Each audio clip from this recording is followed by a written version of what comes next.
Good afternoon. और अब हम करेंगे हायर अवेयरनेस लॉज, मतलब के उच्च जागरूकता के नियम। इसका पहला नियम है, इसके अंदर काफ़ी सारे नियम हैं जिसके बारे में मैं पहले बता चुकी हूँ। इसका पहला नियम है संतुलन और ध्रुवता का आध्यात्मिक नियम, मतलब कि अपनी ध्रुवता को कैसे संतुलन में रखना है। बहुत ही सुंदर है ये। हम लोगों की सबसे बड़ी परेशानी ये होती है कि हम करना तो चाहते हैं लोगों की सेवा, मतलब दूसरों की सेवा, और लोगों का जो व्यवहार होता है उसके हिसाब से हम खुद को उतना संतुलित रख नहीं पाते। तो संतुलन और ध्रुवता के आध्यात्मिक नियम को समरूपता के नियम के रूप में भी जाना जाता है, मतलब law of symmetry, balance create करना। हम अपने जीवन में जीवन के एक पहलू का अनुभव करते हैं तो उसका विपरीत, मतलब कि जीवन में एक पहलू का अनुभव करते हैं और फिर उसके विपरीत अनुभव को भी जीते हैं। मतलब कि हम अपने मन में शांति स्थापित करने की कोशिश कर रहे हैं, प्रेम स्थापित करने की कोशिश कर रहे हैं, पर लोग जो आते हैं जिंदगी में, कैटलिस्ट जो होते हैं, वो आके हमारे पूरे संतुलन को बिगाड़ जाते हैं। तो मुश्किल हो जाती है कभी कभी। जितना अधिक हम एक चरम का पता लगाना चुनते हैं, हम केंद्र से उतना ही दूर चले जाते हैं। मतलब किसी भी एक ध्रुवता में हम जितना एक्सट्रीम में जाएंगे कि बहुत ज्यादा किसी चीज को करेंगे, उतना ही हम संतुलन से, संतुलन की जो रेखा है उससे दूर चले जाते हैं। इसलिए कहते हैं जरूरत से ज्यादा अच्छा भी बनने की जरूरत नहीं है। मतलब कि अपना 49% याद रखो। फिर हमें इसके विपरीत को, अब जब हम येलो चक्र कर रहे हैं जिसके अंदर रिश्ते, परिवार, समाज, उन सब के बारे में आता है, तो यही तो हमारे सबसे बड़े कैटलिस्ट होते हैं, राइट? तो जब हम बहुत ज़्यादा कुछ करने की कोशिश करते हैं, अच्छा करने की कोशिश करते हैं, सेवा करने की कोशिश करते हैं, तो वो लोग हमें एक तरह से कह लो कि हमारी परीक्षा लेते हैं। मतलब हायर सेल्फ हमारी परीक्षा लेता है और वो हमसे कहता है कि ज़रूरत से ज़्यादा भी ठीक नहीं है। चौथी घनत्वता में प्रेम की घनत्वता है। पांचवें घनत्वता में इसे बहुत बेहतर तरीके से सीखना पड़ता है। ज़रूरत से ज़्यादा प्यार तो कर दिया, अब क्या? आपके अपने चक्र बिगाड़ दिए। आ, किसी से कुछ नहीं कहना, किसी से गुस्सा नहीं करना, अपने लिए नहीं लड़ना, तो फिर सीखना पड़ता है कि नहीं, ये भी ज़रूरी है। फिर हमें इसके विपरीत को समझने के लिए दूसरे रास्ते पर जाना पड़ता है। सफेद को जानने के लिए हम काले रंग को ज्यादा जानते हैं, सकारात्मक जानने के लिए हमें नकारात्मक अनुभव करना पड़ता है। अगर आपको प्यार का अनुभव चाहिए तो पहले वो अनुभव भी लेना पड़ता है जिसमें प्यार नहीं है। तभी आपको फर्क पता चलेगा ना कि ये नफरत है तो ये प्यार है, ये काला है तो ये गोरा है, ये सफेद है ये तो काला है, इस तरह से। यदि हम जीवन भर अमीरी का अनुभव करते हैं तो हमें इसके विपरीत अनुभव करने की आवश्यकता होगी, जो है गरीबी। मतलब कभी कभी जब कमी आती है तो उसका अनुभव भी करना जरूरी है। तभी जब अमीरी होगी तो आपको समझ में आएगा कि संतुलन में कैसे खर्च करना है, संतुलन में कैसे अम, इस अमीरी का मजा लेना है। यदि हम एक ही जीवन काल में अत्याचारी बन जाते हैं तो हमारी आत्मा चाहेगी कि हम पीड़ित बनकर इसका बदला लें। आपने अत्याचार इस जन्म में कर लिया तो आत्मा कहेगी ठीक है, अब इसका दूसरा अनुभव भी लो। तो अगले जन्म में आपको पीड़ित बनना पड़ेगा, विक्टिम मोड में चले जाओगे, मैं बेचारी, मैं बेचारी, मैं बेचारा।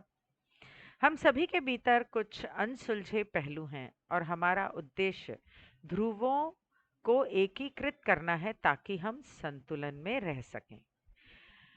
पीले चक्र में आगे जाकर अभी जो अगला चैप्टर मैं करूंगी उसके अंदर भी थोड़ा सा कुछ इसी तरह की बातें आपको सुनने को मिलेंगी, अम, समझने को मिलेंगी कि खुद को कैसे संतुलन में लाना है। इसका मतलब ये नहीं है कि आपने कुछ अच्छा किया तो अब बुरा करो, नहीं। इसका मतलब ये नहीं है कि बुरा करना है, इसका मतलब ये है कि बुरा सहना नहीं है। हमारी आत्मा का ये ऐसा मुझे समझ में आया, ओके। हमारी आत्मा का लक्ष्य ध्रुवों का अनुभव करना है, फिर संतुलन हासिल करना है। मतलब हर तरह की ध्रुवीयता का एहसास करना, उसको अनुभव करना और फिर तय करना कि ये थोड़ा 50-50 ठीक है, 51-49। पुरुषोचित ऊर्जा कार्य करने वाली, सोचने वाली, तार्किक, आक्रामक होती है। मतलब मैस्कुलिन एनर्जी, मतलब पुरुषों की जो एनर्जी है, जो है देने वाली, जो है कर्म करने वाली, एक्शन वाली, पैशन वाली, लॉजिकल वाली, थोड़ी सी गुस्सैल, थोड़ा सा दबाव डालना। जबकि स्त्री समक्ष मतलब कि फेमिनिन काउंटर पार्ट जो है वो है रिसीव करने वाली, जो है कि क्रिएशन, क्रिएटिविटी, सुंदरता, इंट्यूटिव, लॉजिक, इंट्यूशन। नहीं, यहाँ इंट्यूशन है, यहाँ लॉजिक है, लेफ्ट में लॉजिक है। तो अम, हम्म तो सृजन, ऊर्जा सृजन करने वाली, सहज और निष्क्रिय होती है, मतलब पैसिव होती है। अम, हमारी आत्मा का इसीलिए कहा जाता है कि औरतों में सहन शक्ति मर्दों से ज्यादा होती है, ममता भी ज्यादा होती है। हमारी आत्मा का उद्देश्य इन्हें आंतरिक रूप से संतुलित करना है, ताकि हम अपने अंतर्ज्ञान को सुन सकें, फिर उस पर कार्य कर सकें। अंतर्ज्ञान मतलब इंट्यूशन, उसको हम सुने और फिर मतलब अपने मन की सुनो। बैलेंस कर बैलेंस करना है, मन की सुननी है, दिमाग भी इस्तेमाल करना है। Listen to your heart, but don't leave your brain behind, take it with you. तो 50-50 दोनों को, लॉजिक, तर्क, प्रैक्टिकलिटी, ग्राउंडेड रहना, स्टेबिलिटी, स्थिरता, ये सब चीज़ें ज़रूरी होती हैं। लेकिन साथ में मन की बात, इंट्यूशन, इसको सुनना कि ये क्या कहता है, दिल क्या कहता है और इंट्यूशन क्या कहता है। हमारा उद्देश्य हमारे जीवन के सभी पहलुओं को संतुलित करना है। किसको संतुलित करना है? हमारे सभी पहलुओं को। हर पहलू में कमाते हैं तो खर्चा भी करते हैं, लेकिन सोच समझ के करना है। अम, प्यार करते हैं तो प्यार रिसीव कर सकते हैं। इसका मतलब ये नहीं है कि प्यार करते हैं नफरत करनी है, इसका मतलब ये है कि सम रहना है।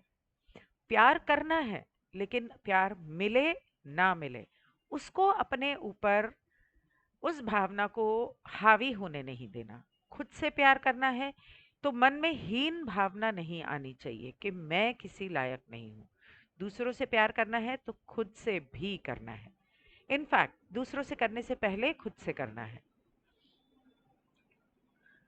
मैं हमेशा कहा करती थी कि मेरा जो बैंक बैलेंस है दिल का, उसमें प्यार डालोगे तो इंटरेस्ट के साथ मिलेगा, प्यार नहीं डालोगे, नफरत डालोगे, हो सकता है मैं वो भी इंटरेस्ट के साथ दे दूं। चाहे दूं या ना दूं, लेकिन प्यार डेफिनेटली इंटरेस्ट के साथ मिलेगा। लेकिन दूसरी चीजें, जो नकारात्मक भावनाएं हैं, बर्दाश्त नहीं होंगी और नहीं करनी चाहिए। क्योंकि आपको सबसे पहले खुद से प्यार करना सीखना चाहिए। और जब आप खुद से प्यार करते हैं तो किसी को अपने साथ बुरा नहीं करने देते। और ऐसा क्यों? क्योंकि आपके अंदर भी तो ईश्वर है, दूसरों में ईश्वर है, कण कण में ईश्वर है। हर एक से, हर चीज से प्यार करते हो तो क्या आप में ईश्वर नहीं है? आपसे खुद से भी प्यार करना है। और जैसे खुद से करते हो ऐसे सभी से करना है, बैलेंस बना के रखना है। ज़रूरत से ज़्यादा ना बुराई अच्छी, ना अच्छाई भी अच्छी नहीं होती। बड़े धोखे खाने पड़ते हैं, बड़ा सहना पड़ता है। क्यों सहे कोई? I don't believe in that. So that is all for today. Let's do the next session.